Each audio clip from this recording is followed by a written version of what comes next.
రేవంత్ రెడ్డి గారు, గతంలో మీరు ఏబీవీపీలో ఉండి మీరు కూడా జై శ్రీరామ్ స్లోగన్ చాలా వరకు చెప్పినారు అనుకుంటున్నా. కొండా సురేఖకి మళ్ళా ట్రైనింగ్ ఇయ్యలేదా? జై శ్రీరామ్ చెప్తే బలం వస్తుంది. జై శ్రీరామ్ చెబితే మనము చేసిన పాపాలు అది మొత్తం కొద్ది కొద్దిగా ఖతమవుతుంది. జై శ్రీరామ్ చెప్తే ఒక పెద్ద బలం వస్తుంది, అదే బలంతోని ముందుకెళ్తాం అని ఒక్కసారి కొండా సురేఖకి మీరు పిలిచి చెప్పండి.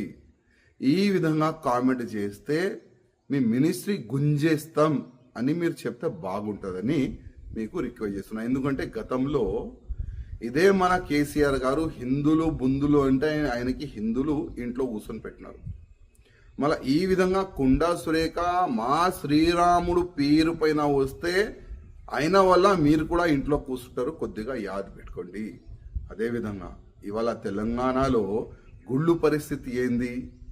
గుళ్ళు ల్యాండ్ మొత్తం కబ్జాలు అవుతున్నాయి. గుళ్ళు ల్యాండ్ మొత్తం అమ్మేస్తున్నారు. గుళ్ళు టోటల్గా అన్డెవలప్మెంట్ అవుతుంది.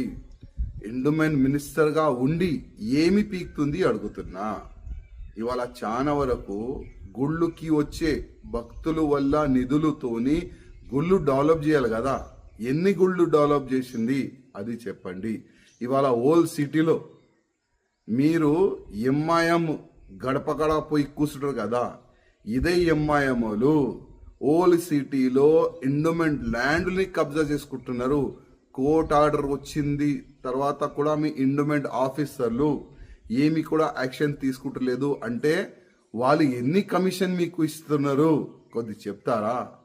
అంటే మీరు ఎండోమెంట్ మినిస్టరు గుళ్ళు డెవలప్మెంట్ గురించి కాదు, కరప్షన్ గురించి వస్తున్నారని నేను అనుకుంటున్నా. అందుకోసం కొండా సురేఖ గారు ఫస్ట్ అయితే మీరు ఇమీడియట్గా రిజైన్ చేయండి.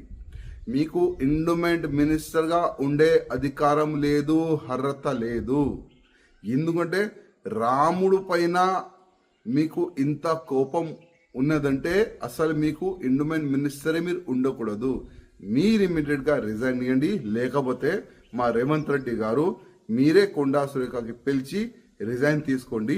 లేకపోతే కొండా సురేఖ వల్ల మీకు నష్టమవుతుంది, యాద పెట్టుకోండి.